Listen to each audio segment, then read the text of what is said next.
She smirked as she said it. She won't quit. Just 4 words. But those 4 words? They lit a fire inside me. Because nobody gets to decide what I'm capable of. And by the end of the day, she'd regret every single syllable. If you've ever been pushed to your limit, underestimated, or straight up disrespected, stick around. Because this is the story of how one exhausted delivery worker turned a coworker's arrogance into the most satisfying revenge. She laughed when she said it. She'll never last. 3 words. But those 3 words? They burned inside me. Because no one gets to define my limits. And before the shift was over, she'd eat every single word. If you've ever been doubted, dismissed, or downright insulted, keep watching. Because this is how one tired barista turned a manager's cruelty into the sweetest payback. He rolled his eyes and muttered, "She's not tough enough." 5 words. But those 5 words? They fueled me. Because I am the only one who decides my strength. And by midnight, he'd be begging to take them back. If you've ever been belittled, mocked, or told you couldn't handle it, stay tuned. Because this is the tale of how one overworked nurse turned a doctor's condescension into the most glorious victory. Before we dive in, hit that like button if you love a good revenge story. And subscribe, because trust me, you won't want to miss the moment karma comes knocking. Before we begin, smash that like button if you live for a comeback story. And subscribe, because believe me, you'll want to see the look on their face when the tables turn. Before we get started, drop a like if you crave a little justice. And hit subscribe, because you're going to love how this one ends. Let's rewind. Picture this, it's 90 degrees outside.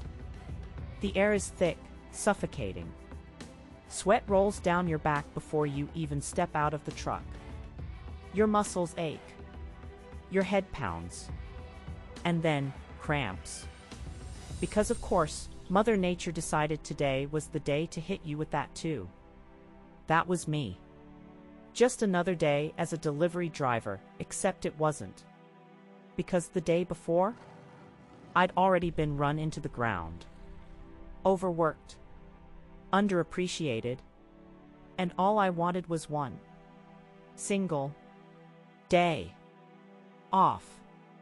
But then, the call. We need you in. No asking. No, can you handle it? Just expectation.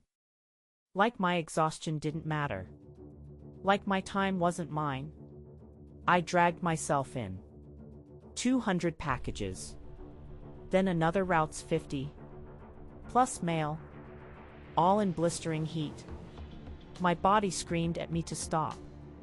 But I kept moving. Because that's what we do, right? We push through. Until a coworker caught my eye.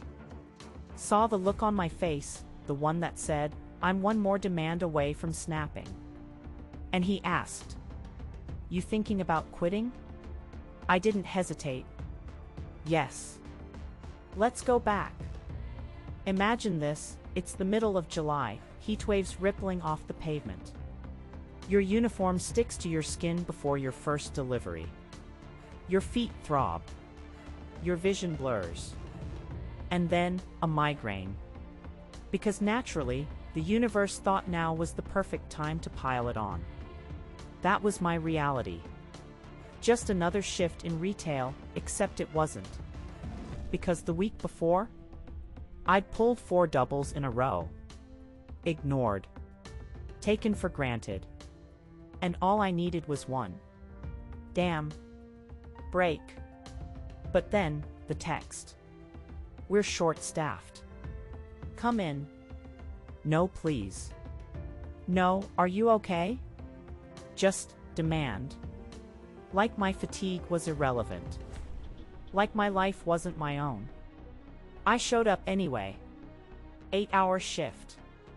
Then another manager's closing duties. Plus inventory. All under flickering fluorescent lights. My mind begged me to walk out. But I stayed.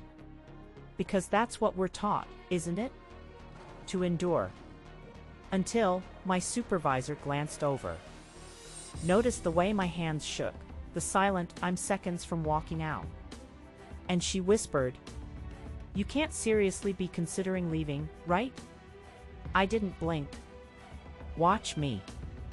Let's reset. Visualize this, it's midnight in the ER. The waiting room's packed, alarms never stop blaring. Your feet are numb. Your coffee's cold.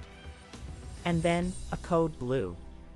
Because of course, fate chose this moment to test your limits. That was my night. Just another rotation as a nurse, except it wasn't. Because the last 3 days, I'd barely slept. Unseen, unthanked, and all I craved was one quiet hour. But then, the page. Report to or stat. No explanation. No, are you up for it? Just orders. Like my burnout was invisible. Like my needs didn't exist. I went. Critical patient. Then another trauma. Plus charting. All while my hands trembled from exhaustion. Every cell in my body told me to clock out. But I kept going. Because that's the job, right? We don't get to quit. Until the resident smirked at me. Saw the tears I refused to shed, the unspoken "I'm hanging by a thread." And he chuckled. What, gonna cry and run home? I didn't think. Try me. 10 minutes later, I walked past the break room. And there she was. The new hire. The one who always had something to complain about. Her route was too hard. The heat was too much.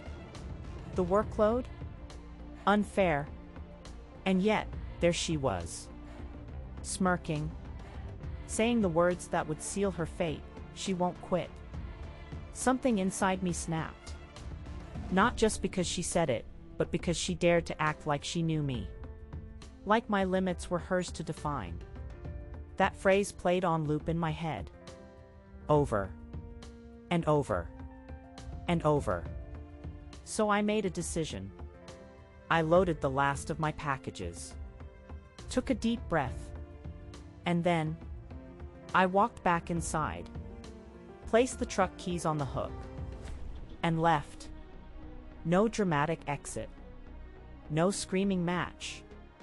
Just silence. Because sometimes, the quietest moves are the most powerful. And here's the beautiful part, she had to deliver my route. All of it. 200 packages. The extra 50. The mail. In 90-degree heat. On a route she didn't know. With no warning. No mercy. I heard she worked 13 hours that day. And you know what? I bet she complained the entire time. 20 minutes into my shift, I overheard them in the stockroom. The manager's favorite. The one who never stopped whining. Her schedule was brutal. The customers were awful. The pay? Not worth it. And yet, there she stood. Grinning. Dropping the bombshell, "He'll never walk out." That was the moment everything changed. Not because of the words, but because of the arrogance. Like she had any right to predict what I would do. Those 4 syllables echoed in my skull. Again. And again. And again. So I chose my response. I finished my current order. Wiped down my station. Then, I untied my apron. Hung it on the rack. And clocked out. No grand speech. No scene. Just stillness. Because often, the simplest actions speak loudest. And the best part? They stuck her with my closing shift. All of it. The cleanup. The inventory. The last-minute rush. With no training. No sympathy. No way out. They told me she was there until 3 a.m. And I'd bet anything she moaned about it nonstop. During my final rounds, I caught them gossiping at the nurse's station. The doctor's pet resident. The one constantly griping. The hours were insane. The patients were difficult. The system? Broken. And still, there he sat.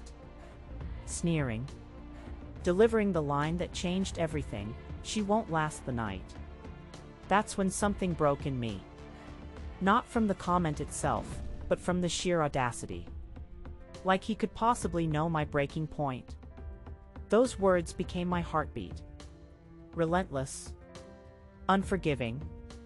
Unstoppable. So I took control. I completed my charts. Straightened my scrubs. Then, I removed my badge. Set it on the desk. And walked away. No outburst. No confrontation. Just quiet. Because sometimes, the most devastating responses make no sound at all. And the poetic justice? They assigned him my patients. Every single one. The difficult cases. The overnight watches. The paperwork. Without warning. Without help. Without reprieve. I heard he pulled a 36-hour shift to cover it. And something tells me he bitched about every single minute. Was it petty? Maybe. But here's the thing, she could have kept her mouth shut. She could have minded her business. Instead, she gambled and lost. Was it childish? Possibly. But let's be real, he could have stayed in his lane. He could have kept his opinions to himself. Instead, he took the bait and choked. Was it immature? Perhaps. But the truth is, they could have left well enough alone. They could have avoided the drama. Instead, they played with fire and got burned. Sometimes, walking away isn't defeat. It's reclaiming your power. And for me, that day wasn't just about quitting. It was about proving, to myself and to her, that nobody gets to decide my limits but me. Sometimes, staying silent isn't weakness. It's choosing your battlefield. And for me, that moment wasn't about surrender. It was about showing, to myself and to him, that my worth isn't up for debate. Sometimes, letting go isn't losing. It's setting yourself free. And for me, that night wasn't about giving up. It was about remembering, for myself and for them, that I define my own breaking point. If this story gave you that sweet justice itch, smash that like button. And tell me in the comments, what's the pettiest revenge you've ever served? Don't forget to subscribe, because karma's always watching, and so am I. If this tale scratched that delicious payback craving, hit like now. Drop your best revenge story in the comments below. And subscribe, because what goes around comes around, and I'll be here to see it.